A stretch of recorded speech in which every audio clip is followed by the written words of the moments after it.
Sulpice Sabagidi, bienvenue, bonjour. Le titre de votre chronique ce vendredi, la querelle des époux. Oui, Winner Abessi, bonjour. Bonjour à tous. Une dispute entre époux qui tourne au déballage. Les scènes de ménage offrent leur lot d'incongruités et même d'insolites qui écrasent les normes sociales. L'actualité de la vie conjugale s'enrichit des échos de cette folie dévastatrice. Le spectacle est dégoûtant et délivre les étincelles des écarts humains.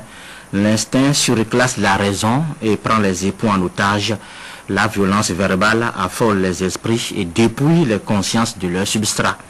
Dans la jungle conjugale où les altercations sont de principe, le mode de fonctionnement des époux, le pire s'invite sur les ailes des envolées incontrôlées où le flot d'injures déverse des grossièretés, voire des imbécilités. Comme des chevaux fougueux dont la bride est lâchée, les époux irascibles sont asservis au délire. Chacun se vide au point d'assécher son être. Le secret conjugal se laisse ravager par le vent de la colère et s'étale en public. Le pillage de l'intimité traîne ses souillures. Tout vole ainsi en éclats, laissant le pire sous les décombres du meilleur. Des cas de cette espèce de déviance abondent. C'est soit l'un des époux en transe qui dénonce l'état sexuel de l'autre, de performances exécrables lors des ébats intimes mis à nu. On alerte le quartier, tout le quartier, sur l'impuissance sporadique de l'homme ou les plaies que traîne la femme dans l'entrecuisse. Les attaques sont parfois si grivoises qu'on s'interroge sur la santé mentale des époux. Il arrive que dans les déballages, que la montagne de dettes du mari insolvable soit livrée à la foule de curieux jusqu'à la caricature. Le mal incurable dont souffre l'épouse peut être hurlé par l'homme dans sa colère démentielle. On s'octroie le monopole des enfantillages et de l'indécence. Le rappel de l'enfance malheureuse de l'un ou l'indigence des parents de l'autre anime la querelle. Des détails orduriers n'échappent à personne dans la honteuse et impudique dispute. On couvre d'insultes les arrière-parents du conjoint.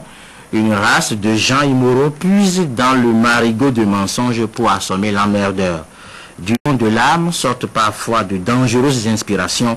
Quelques confidences intimes s'envolent de la cage des secrets et exposent l'époux à la menace d'une sentence périlleuse. La société, témoin du bal de couples névrosés, semble se résigner. Impuissante à protéger la table des valeurs, elle justifie son stoïcisme par la modernité outrancière. Et les mamelles des vices provoquent une grosse affluence. Aux époux, Baden-Powell conseille que la vie est trop courte pour qu'on se dispute. Le silence est ainsi perçu comme un remède contre la colère, une attitude thérapeutique. La sagesse africaine observe que la langue et les dents appelées à cohabiter toute une vie se querellent. Les époux doivent s'efforcer de ne pas tomber dans l'excès en période de tension conjugale. Il faut faire preuve de retenue et ne pas franchir les frontières de l'intolérable. La vie en couple est porteuse de contraintes que la tolérance et les concessions permettent de gérer. Les moments de crise conjugale offrent à chacun l'occasion de savoir s'arrêter et de ne pas franchir le Rubicon. La formule idéaliste, pour le meilleur et pour le pire, répétée souvent sans conviction par les époux, est constamment l'épreuve des dures réalités conjugales. Le facteur temps façonne à son bon vouloir les caprices des amoureux. L'essentiel est ici de ne pas se condamner à l'enfer conjugal avec de disputes fleuves sur d'interminables ergotages.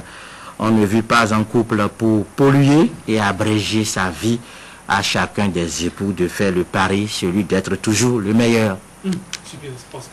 Ça nous change du sérieux de la semaine. Hein. Vraiment, c'est vraiment pour décompresser. C'est un vendredi donc. Sulpice, merci. Merci Winner. Oui, Léandre Dosso, des décibels assourdissants, des cris, on hurle, on crie, mais alors très fort, et de l'adrénaline à gogo, de quoi faire craquer n'importe quel régulateur. C'est parfois des scènes de ménage que des époux, parfois bavards, infligent au voisinage.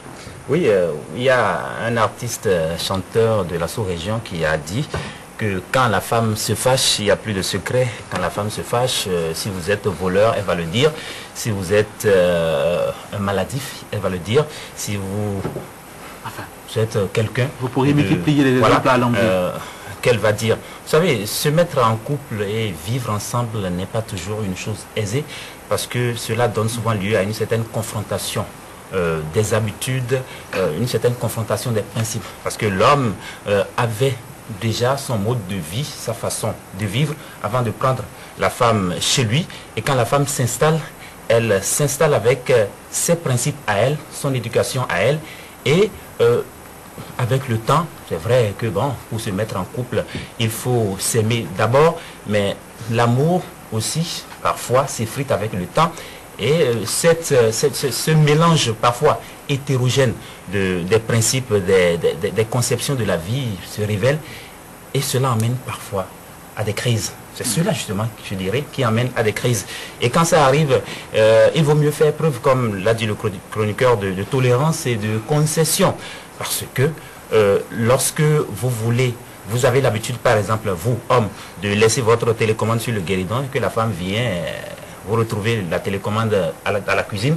Lorsque vous êtes un sportif, que vous voulez voir vos matchs de football, que la femme, elle doit voir ses feuilletons, vous avez l'habitude de déposer votre cirage sur la table de nuit.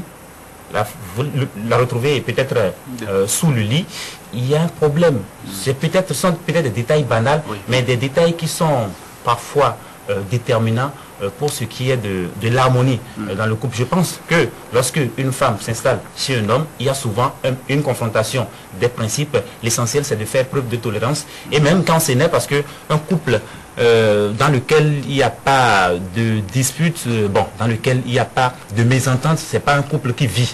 La mésentente fait partie de la vie, voilà. Les tensions. La tension au sein d'un couple fait partie de la vie de ce couple-là. L'essentiel, c'est de rester dans la mesure de ne pas aller, de ne pas verser dans les excès. Pour Léon, c'est même le carburant de la relation.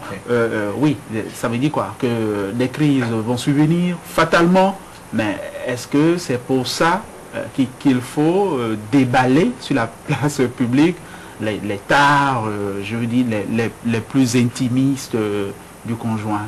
Oui, il n'y a rien de plus triste que de voir des époux se quereller et se dire des choses incroyables, et 72 heures après, ils se reprennent encore ensemble.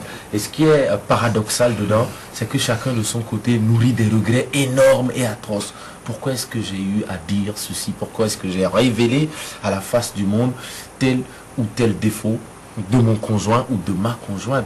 C'est une question de maîtrise de soi, c'est une question d'animosité qui malheureusement explose à des moments donnés, mais c'est dangereux.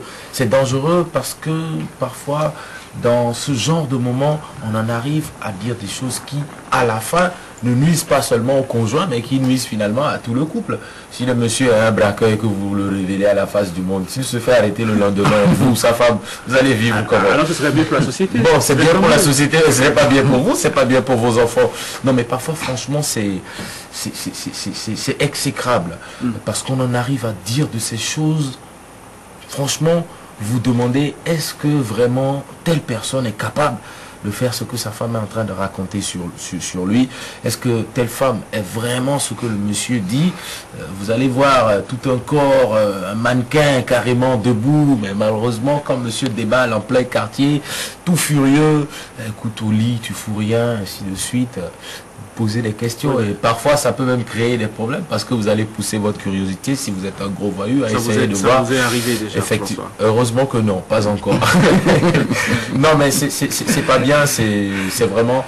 Sulpice a déjà dit le maximum dans sa chronique. Franchement. Ça fait vraiment du mal. C'est assez complet. Ouais, c'est complexe, c'est lourd, c'est indigeste, quoi. Quand on entend certains face à face, un mari et une femme, on se demande quelle éducation on peut apporter aux enfants lorsque l'on fait de ce genre de déballage. Parce que généralement les enfants sont témoins. Les enfants sont témoins, et lorsque devant un enfant par exemple vous racontez que son père peut-être avait l'habitude de faire certaines choses, est-ce que cet enfant-là va respecter le père?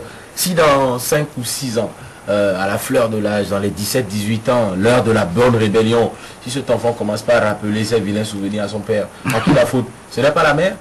Et si le père se met à traiter sa femme d'infidèle devant tout le monde, le joueur va le tromper, il peut aller se plaindre où? Nulle part. Donc c'est compliqué. Il faut vraiment de la retenue et de la tolérance, comme le disait Léon. Il faut de la retenue, il faut de la tolérance, mais il faut souhaiter aussi que les braqueurs et leurs tendres épouses se disputent souvent. Ça va se savoir.